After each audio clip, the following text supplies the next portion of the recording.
So, why black and white? It's a good question. And you don't see it that often, black and white being used. But the reason I'm showing it is just because I think the most important thing about mobile filmmaking is what your eye sees, and have confidence in what your eye sees or what your instincts tell you, in how you want to capture that moment. And I saw black and white when I was at outside St Paul's on a very eerie day with which would have been absolutely packed, and there was nothing there. And I was watching where the sun was moving and where the shadows were casting across the buildings, and it felt very noir to me. And I loved the shadowing in that area, so I just went with my instincts to shoot it in the sense of it being for black and white. And so I really, really kept the ISO as low as possible, to really, give that impact to the shadows as it's moving through. A couple of other things I can say about gimbal film, because I do get asked a lot, particularly about gimbals, is always look for something in the foreground of your shot to pass. So you may have seen in that shot the telephone boxes in front of the cathedral, or a lamppost. I always look for something in the foreground to pass and maneuver through. It gives more of a sense for the audience of that movement and that purpose of that movement, and it really brings your shot alive. So just try it if you haven't already explored that area. There you Fantastic go. tips there, Cass. I have to say, yeah, really brilliant. Oh, I've got a whole list here of so many more, and I'm like, can't get through them all. No, we'll try. Well, I mean, we're going to open back up in a few minutes to the panel discussion as well. But I've 10 minutes solo with you, and there's tons of questions coming in. So let's get through some of them. Emily here. How do you get your inspiration for your films and voiceovers? Oh, how do I get inspiration for my films? That's a really good question. I mean, I think for me, I'm very much out on the streets a lot, just filming and capturing whatever it is. Because I have a mobile phone, it's just so easy to go out and do that. I don't plan anything. I just go out and shoot things. Where do my inspirations come from? I do a lot of work with lot of work with charities and medical teams. I do a lot of overseas stuff, filming mobile film stuff, and the people that I work with give me a lot of inspiration, and I get a lot of ideas through that. I'm very, I think I'm very, I come across with my films. It's very heartfelt. My style is social impact. Yeah, I'm always looking for stories that have real meaning and a real sense for society and communities that we live in. I do work with a lot of disadvantaged youth. I train them and skill them up and try to get them opportunities. And again, I find them incredibly inspiring, and they give me a lot of ideas and concepts all the time. So that's another area. Voiceovers, that was my daughter. She wanted to do it, and I said, hell, let's just do it. So yeah, I hope that answers the question. Yeah, perfect. Really good. Can I just, because you did talk at length about the idea of exposing for the highlights, basically, and just let the shadows fall where they will. Do you use any filters as well? I haven't actually used any ND filters on my London Full Silence series. So if people want to check those out on my YouTube channel, then you will see different video clips. It's not to say that I shouldn't be using an ND. Sometimes I genuinely actually forget to actually make sure there's one in my bag. Like Richard said earlier, NDs are really, really important, and the quality of NDs is very important. And I would suggest, if you can, get a decent ND filter, but obviously you've got to work out how it's going to attach to your phone, and that's another minefield of what accessories you use, or what universal piece of gear there is. I have used NDs, of course, a lot over a period of time, and they have made a huge difference. I would also suggest, I noticed someone earlier asked a question about reflection on the glass of your mobile phone when you're filming out in the streets. Mm-hmm. Now, you can use things like black foil, which you can get in photographic shops, and you can bend it into shape, and you can actually use it as a hood over your screen and clip it, and it actually works, and it makes a huge difference to you actually seeing your screen. Okay, that's a really good hack, actually. Yeah, very clever. This is black wrap stuff, is it? Stuff to use for sculpting lights. Yeah, okay, very good. Yeah. Question here from Skip Hunt. Does Cassia stay more busy with training mobile filmmaking or shooting commercial gigs? Really good question. I'd say my key work at the moment as a professional filmmaker is, as I mentioned a little bit before, is in the charity sector. Training is definitely a large area for me. I'm a lecturer at the Met Film School in smartphone filmmaking, but it's not my main source. No, I actually do a lot of commission work for mostly documentaries. Okay, very good. I'm just spotting a couple there. Are there any particular gimbals that you would recommend, just out of interest? Because you've got, you know, a lot of the shots involve movement, and you really need to do that well. So I'm going to grab this. Oh, hang on a minute. Oh, there you go. Caroline and I are psychically connected. There you go. I just picked up a staple for some reason.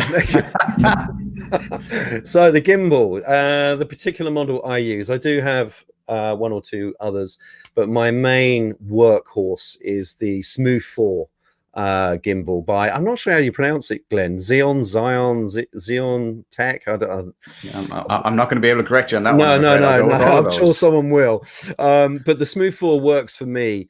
And it's a really relatively inexpensive gimbal. I mean, it's under £100, and it's done wonders for me because of the focus wheel. This wheel and the fact that it connects to Filmic Pro, which is my main recording software that I'm using.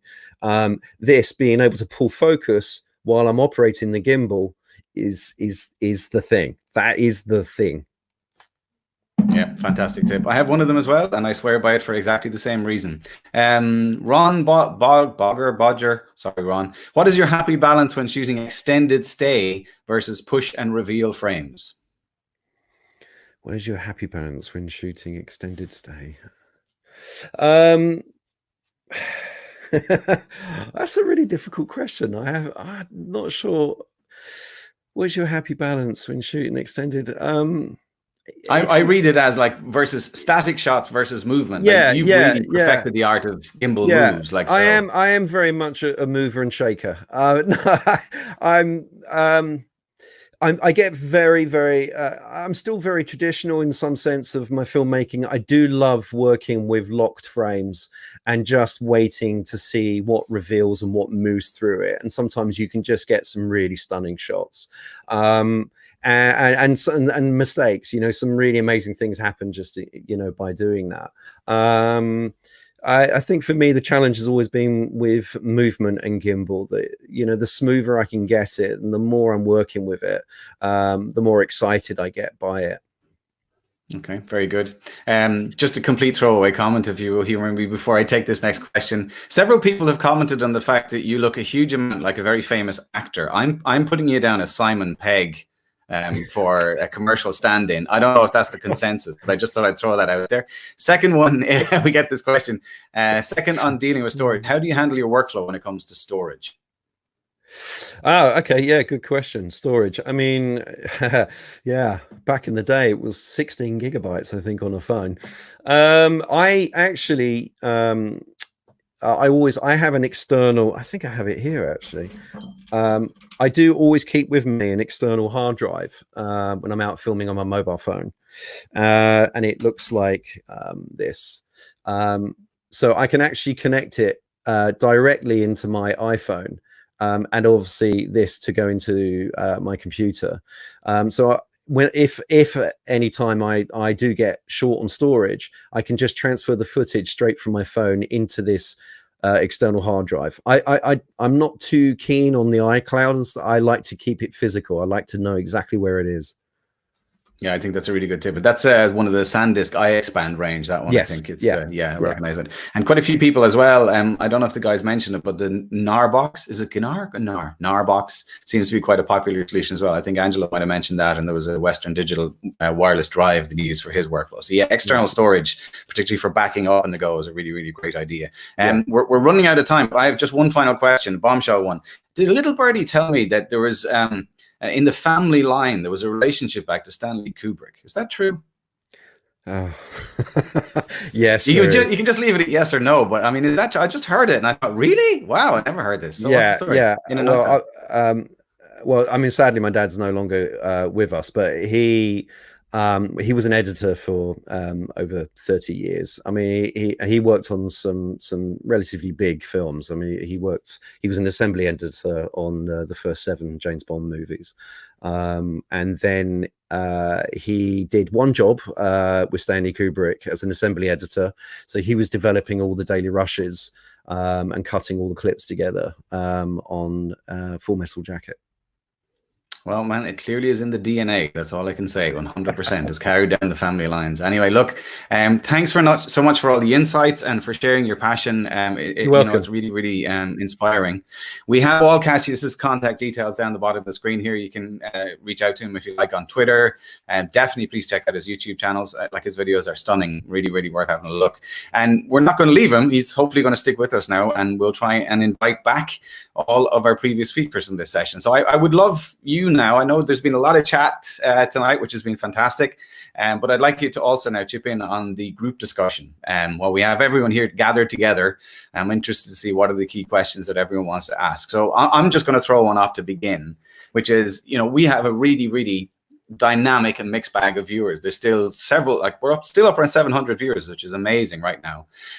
Some of them clearly are very technically savvy, very, very clued in, and almost debating and arguing with each other in the chat channel about different gear and solutions. Others are simply saying, I have an idea, where the hell do I start? So we have a wide gamut of viewers out there. For those for whom, lookup tables and all the stuff that we've just talked about are probably a little bit too high level. They're sitting there and they have their phone. Like, give them that gem that gets them inspired to kick off. I'm gonna throw it to you, Angelo, first, because you've traveled the world. That takes an awful lot of courage and foresight and planning to be able to do that. So, where do you begin? You have an idea. How the hell do you get started? I mean, the important thing is to get started itself. I mean, if you don't wait to be ready, just if you have an idea, you know what to do. If you don't know what to do, it's not a problem, it's an opportunity. That's always what I say. Always go into the unknown, and then thing will come if you're ready, if you are attentive, and you will learn something at the end. That's has been always the case with me. When I was a student, I was always trying new technique that I didn't know how to manage so that I could learn. So I was also trying to do the most difficult things, like push myself, push my limits. And the ephemeral documentary was the same. I basically left for 1 year without knowing half of the thing that I was about to do, and I learned a lot. So definitely go. Don't be afraid of the unknown. It's an opportunity. And Cassius, you train people. I mean, you mentioned that you're working at the Met School, basically. So, like, how do you inspire the students to get started and just get stuck in, start trying? Yeah, I mean, it's interesting because I still feel it's with mobile filmmaking, it's still very early days in the UK, but I find there's a slight attitude. It could be a slight negative attitude towards mobile filmmaking, and my attitude is it's just a tool. It's just a different tool to use, and I find that when I'm in front of my ATBA students and they're all staring at me, going, "What? You film on a mobile? What is that?" But when you start breaking down that process and you start introducing stuff that has been shot on mobiles, which looks amazing, they really does start to the light bulbs do go off, and they start to then think, oh, actually, this could be really exciting. It's because I can just literally go out and do it. So it doesn't take long. It takes 10 minutes of talking to a group of people before they then realize, yeah, I need to explore this. Mm-hmm.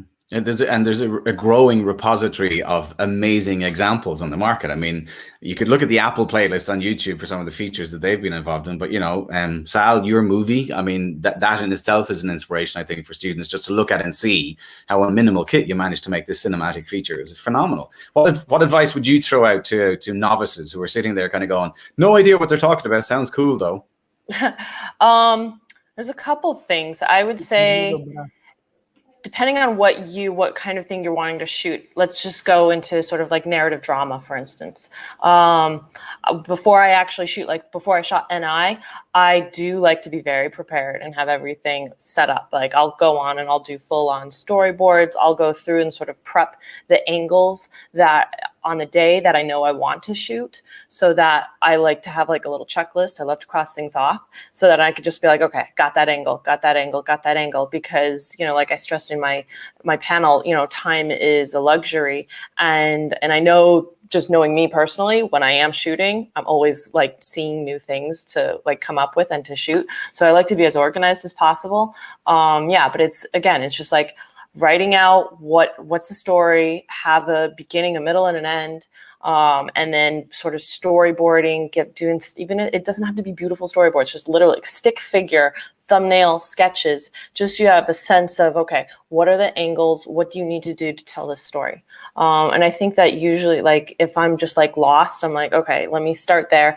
And there's this weird thing that happens when you have an actual pen or actually a pencil in your hand on a piece of paper, as opposed to doing it on your laptop. It's this weird subconscious thing that happens. I don't know, but it works, at least for me and for many other writers that I know. So I think, you know, that's something to try as well. If you're stuck, you can't think of anything to do, just sit with a pen, with a pencil and some paper, and just start to write. So that's it.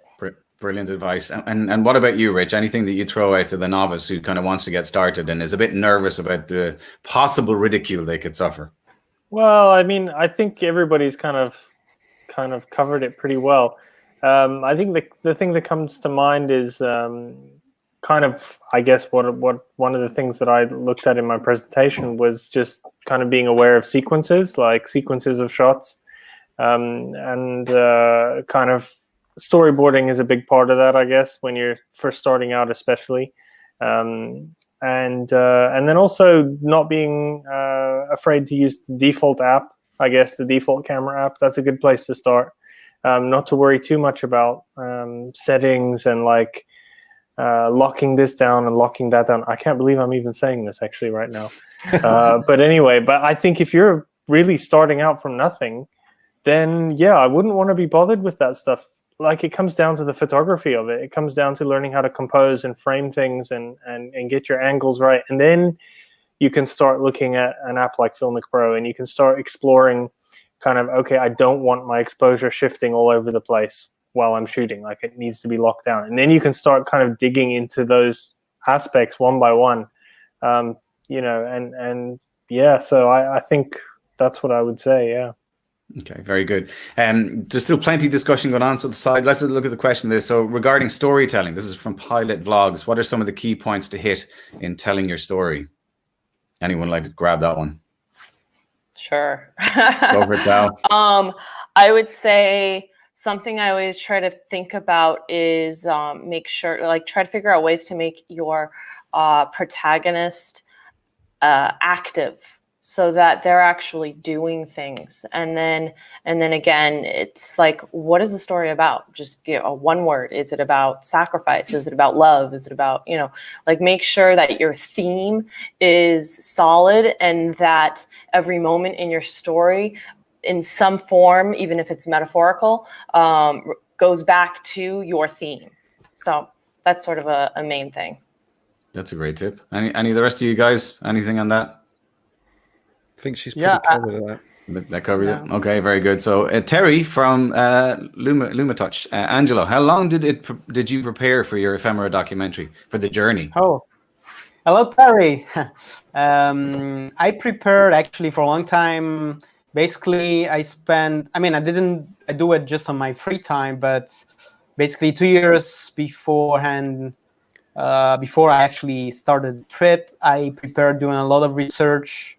I had a lot of places that I researched. Then I had to filter down the list to be less than 30.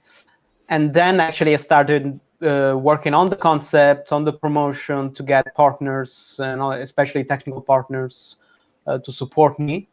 And am preparing, you know, as a sort of meta design of the project, working on the best, you know, gear, how to travel with all these gears.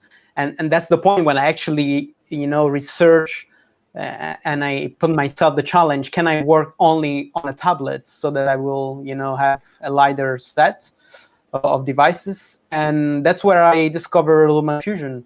And so a lot of things were also available for photography. So at some point, I got to the point where I still needed a desktop for, more advanced managing, for instance, for the website or post-processing of 360 videos or animated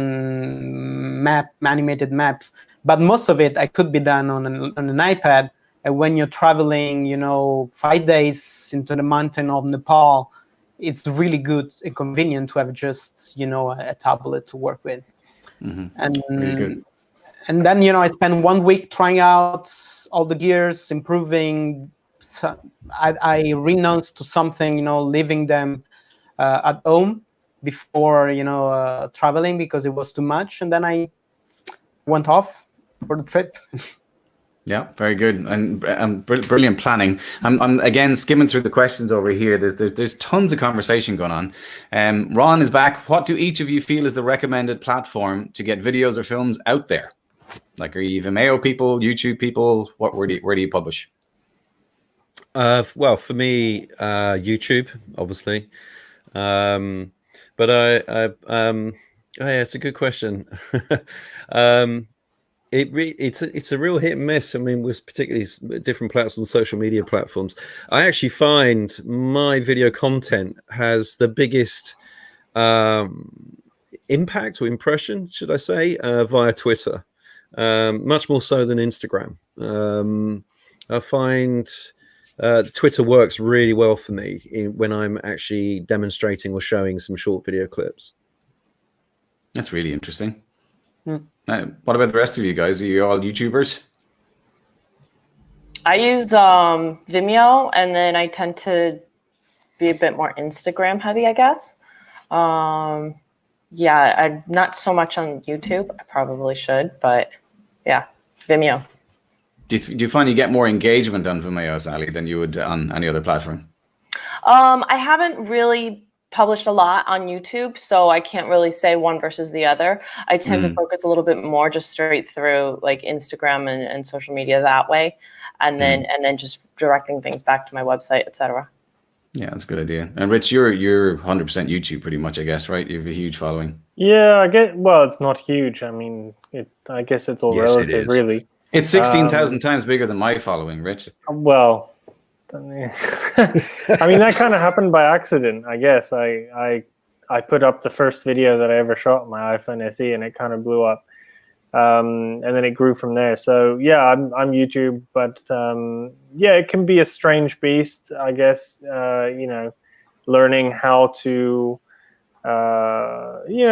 put everything that goes into it, from thumbnails to the right title to kind of tags and all kind. It's a whole kind of thing of its own. So, but yeah, I guess I think there's a lot of potential audience on YouTube. I think that it can be a really powerful way to get stuff out there. We haven't talked about monetizing or anything like that, but I know that that's a huge topic this afternoon with the vlogging panel. So maybe we'll save it for the team on the vlogging session. Okay, so more questions coming in. There's a question from Skip for you, Angelo, in relation to managing to keep all of your batteries charged when you're out at such remote locations. It's a very practical question. Yeah, really practical, but really interesting. So I try as much as possible to have devices that could be charged via USB, USB-C even better, so that I use a power bank and have a really big power bank, like 27,000 millihour ampere to charge on the go. And I have also a small solar charger for the iPhone, GoPro, that smaller devices. The drone that I used, the Parrot Anafi, was really good because you could charge the batteries using USB-C. So even with the car charger, I can just travel by car sometimes, doing a drone shot, plugging in the battery, and still have the battery almost full for the next shot. And then it's managing, you really sometimes, you have a nice shot that you could do with a drone, but it's not essential. So you're not doing it because, you want to save battery for later. At the same with the time lapse, for instance, sometimes I didn't do a lot of night time lapses because it takes a lot of time and a lot of battery. So you have to renounce to something, but it's always a matter of choice. Every creativity and everything, it's a matter of choice. So sometimes you also have choices that are technically driven, but still part of the game. Good tip. So a mixture of USB chargeability and solar panels basically is kind of the key to on the go. Yeah. There's a question here from, so I always find this is an interesting one. I think I might have pitched it to Sal and possibly Angelo, in relation to audio limitations of mobiles. So, I mean, I'm very much involved in the journalism end of things. And there's a huge gamut of microphone solutions that work for journalists, including broadcast grade mics that are exactly the same as the ones you get for professional studio use. But like you guys as filmmakers, how do you handle audio? Like, do you always do off camera, or are there mics that you use with your actual phone as well? I'll jump in real quick. For NI, when we shot that, we had a whole separate audio thing going. So we did not record any audio to the phone. I had brought in a sound crew, and that's where I opted to spend some more money, is on audio, because if the sound was bad, that'll take you out of the show immediately. So yeah, I would say if you are figuring out your budgets for your pieces that you're shooting, definitely don't skip on audio.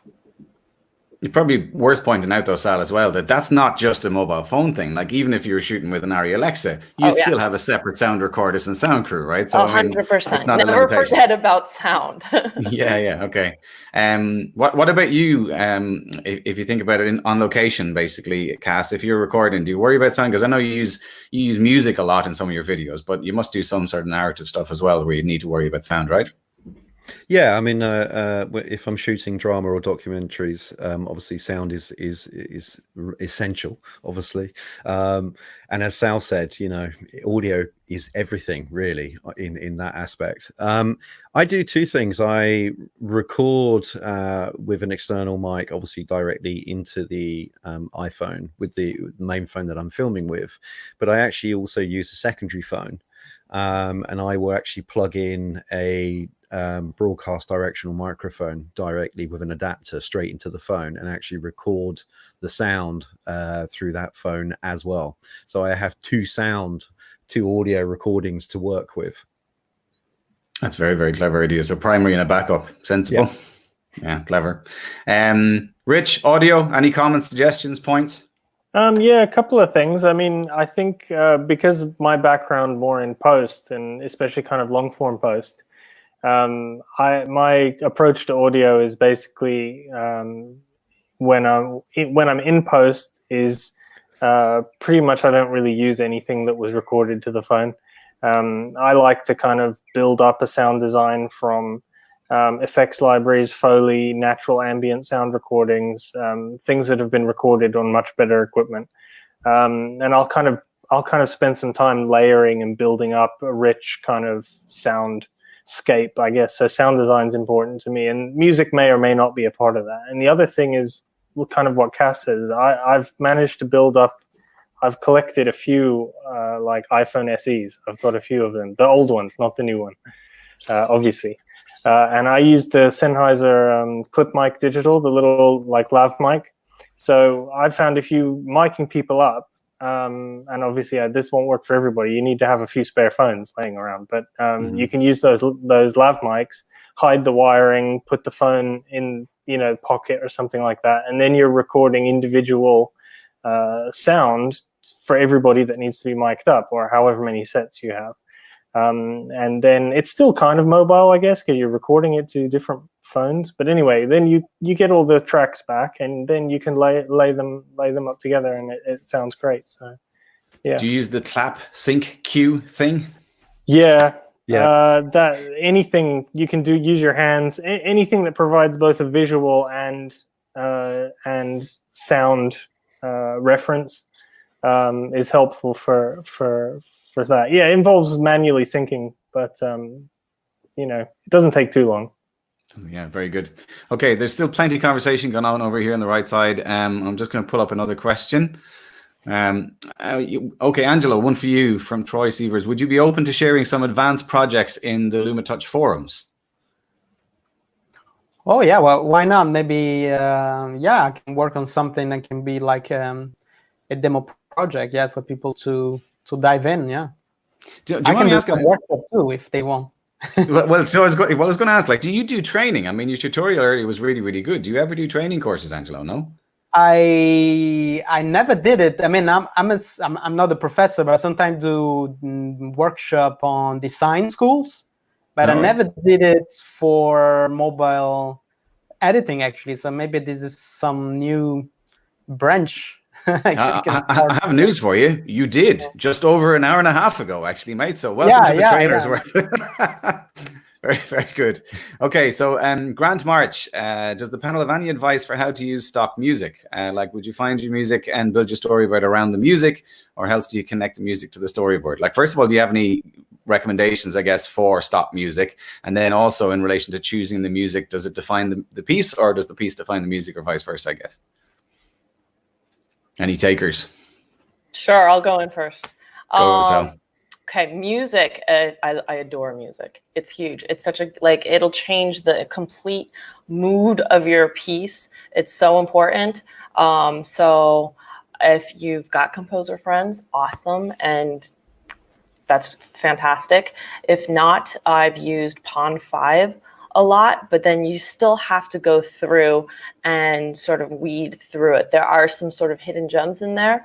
And as far as music first and then going story, I tend to do a cut first and then I incorporate the music, because ultimately what you want to do is you want to be able to watch your piece with no sound, no audio, and just make sure that the visual pacing of it is feels right. Because in a way, music, it'll change the mood and emotion so much, but it is also secondary, and in a way it can be used as a distraction. So yeah, figure out your main pacing first and then bring the music in. And that's where usually I'll have the hardest time figuring out what song to use. And I'll have like 4 different options, send it all to my family and friends and start to do like a voting system. And then at the end of the day, I'm like, okay, this is too hard. Let me just pick one. And then I'll actually specifically cut to that song. But yeah, music is fun, but it also can be tiring. I like that. So pictures first is the key thing for you. That's the main thing, right? Yeah. What about you, Cass? Any recommendations for sound? Yeah, I completely agree with Sal. It's similar for me. I don't tend to have the music in my head prior to filming. I will shoot the sequence first, and then obviously look at it in the edit and take my time to work out the pace and the movement of the piece that I'm doing, and that obviously dictates the kind of style of music that I might think about working with. But also I find it really enjoyable that obviously in the edit there is an organic growth to it as well, and sometimes I'll come across a piece of music and think, oh wow, and it'll actually may push me to cut slightly differently to what my first draft was, just because I want to hit that beat in that sound or wherever that moment is. So yeah, I shoot first and then think about music afterwards. And obviously, if you're using royalty-free music online, it can drive you a bit insane when you're going through thousands of tracks just to try and find that one piece. But when you do find it, it's golden nugget. It's perfect. Very good, great. We'll keep the questions going. I only got a couple of minutes left, guys. So unless Rich or Angela, do you want to chip in anything on tips for audio sources? There is also a YouTube library that is quite good, and you're sure that they won't, they will pass the YouTube, music copyright. But for the ephemeral documentary, I also used a lot of music that were composed by, professional composer friends that produce music. Sometimes they even produce it for an episode, with some sounds that I recorded, like for the one in Tibet with the bells. But yeah, I mean, if you can work with musicians, it's good, because they also part of a community and of creative community, and it's all part of the art. Very good. I will just mention one of our speakers in the next session, Henny the Business, who is also a music composer and producer. He's done a demo on creating music on his iPad, and it kind of blew me away. So if this is something of interest and you'd like to basically make the music yourself, maybe come back to us after the break, and you might learn something from Henny as well. Okay, a couple more questions before we wrap up. From Keith Kennedy, how guys, hi Keith, how would you guys recommend editing film while you were filming? Okay, hang on. Hey guys, would you recommend editing film while you were filming? I think he means shoot to edit. He watched something recently from Philip Bloom, and he showed that sometimes using first shoots can work well and kind of edit on the fly. I mean, I guess it depends really on what it is you're filming. For features piece, do you shoot to edit, or is the storyboard the source? For me, the storyboard is the source. But, you know, I have, particularly on documentaries, I can see where this question comes in quite a bit. When you, again, it's an organic situation because you're capturing the moments as they're happening. I was recently in South America shooting a documentary on iPhones, and being able to use, it was great to be able to shoot a piece and then actually put it on an iPad into Luma Touch. And actually piece it together to see if it was working or whether we needed to run out and shoot some other clips. So it was helpful in that way. I'll give you a kind of a personal tip on it. Again, I'm coming from the journalism side of things, but I found it very, very useful to be able to assemble sequences just in a rush on the phone. Because if you have a subject and you're asking them to repeat tasks, they're not used to being filmed. They can get pretty frustrated pretty fast. Whereas if you can rough cut an actual sequence and show how the variety of shots sit together, that can really be a very, very powerful tool in kind of convincing them that you know what you're doing, and that playing along with what you're asking them to do makes an awful lot of sense. But anyway, I'll throw it to the other members of the panel. Would you have any observations on that one, actually, Rich? Yeah, I think it depends to me on how much time you have. You know, like I mean, I'm thinking back to before I was shooting with smartphones when it was much bigger cameras.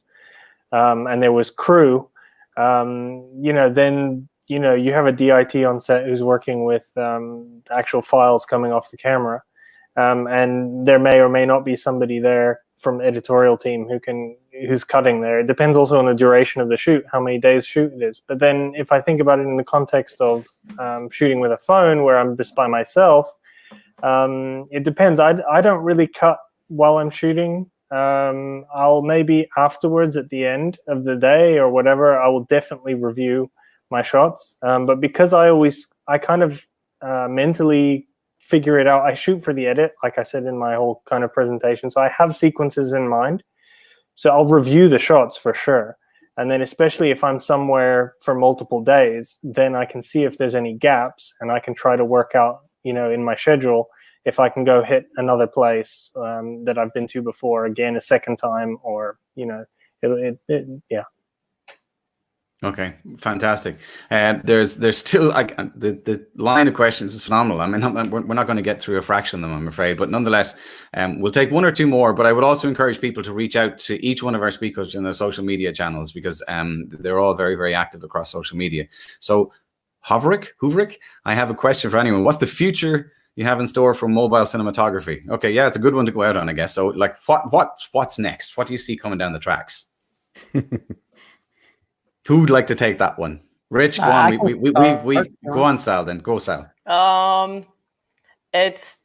I just got the iPhone 11, so it's pretty crazy to see the shift and how much just the technology. It seems like every year it's getting better and better. So, you know, we still have a little ways to go as far as the low light sensors, for instance.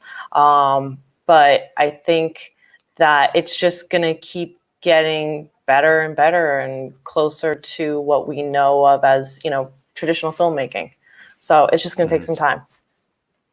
Very good. Guys, any other comments? Yeah. Again, I completely agree with Sal on that. I think, but I you know, apart from some issues with mobile filmmaking at the moment and the sensor and low light, I'm really happy with what I'm able to put together and shoot with it. So to me, it seems in a really good place at the moment with technology. I'm very curious about DOF adapters. which would then allow you to attach prime lenses. And I do have a couple of DOF adapters, and I have experimented with them, but I still feel they have a long way to go yet before they can get to that serious cinematography level that I'd be wanting or expecting. But I think that technology is really interesting, and it would be interesting to know if designers are actually going to advance on that. Very interesting. Angelo, any final parting thoughts before we wrap? Yeah, man, I agree with all what Cassius Sally has said. I think we're going to see a lot of software improvements and maybe sensor and optics. And my question is, maybe at some point, if mobile photography becomes even bigger and bigger, maybe we're probably switching to a different kind of phone or mobile device that is not, it doesn't have to be really thin. So it can be a little bit thicker. So you can have a bigger sensor, better optics, maybe, you know, mounts. Because what is the real essential of mobile cinematography is that you have a camera and a really powerful software and environment to work with. So maybe what we're missing, it's a camera that is really compact and has a really good software as advanced as mobile, you know, operating system, but with, you know, a little bit of thickness so they can give us some physics that is missing today in these really thin devices that we have. I mean, to a certain extent, I would say, probably a shot for saying this, but I mean, the Red Hydrogen, the original roadmap that was put out, but the idea of the modular camera with a 1-inch sensor that might come from it sounded like God's gift to filmmaking on mobile, right? But I would say this, I mean, I think I speak for almost everyone on the screen who are all iOS users. Am I right in saying that? Any Android users in the group? No, okay. Well, I mean, so okay. No, to be fair to the Android party, I'm sure there are plenty in the audience who are.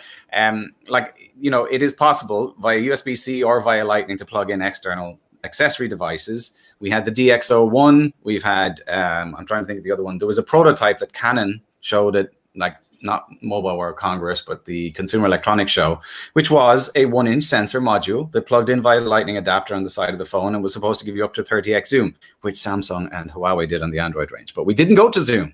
We didn't go to 8K. We didn't talk about any of these topics. So there's loads of food for thought for a future discussion and for chats over a beer whenever we get to meet up again. But for now, because I'm running over time, I'm going to wrap it up and say thank you so much for your time and for your energy and sharing your thoughts and insights. I really enjoyed the chat with you all. It's been fantastic. To the audience at home, can I just remind you one more time that everyone that has spoken tonight basically is active on social media, and they've been very, very gracious in the past with both me and their insights and their knowledge. I'm sure if you didn't get your questions answered, you feel a little frustrated because I didn't get there. One, I apologize, but two, I would ask you to please reach out directly and see if you can get the answer. As we wrap up the show, just remind you that we will be back for session 2 about mobile vlogging in roughly an hour and a half from now. This program will be available for catch up on YouTube channels for both Luma and from Filmic. So if you missed it or if you had to opt out for some part of it, there'll still be an opportunity to catch up on the bits that you missed. So for now, from me, thanks very much. We'll see you soon. Bye-bye. Stay safe. Bye. Thank you, everyone. Thank you.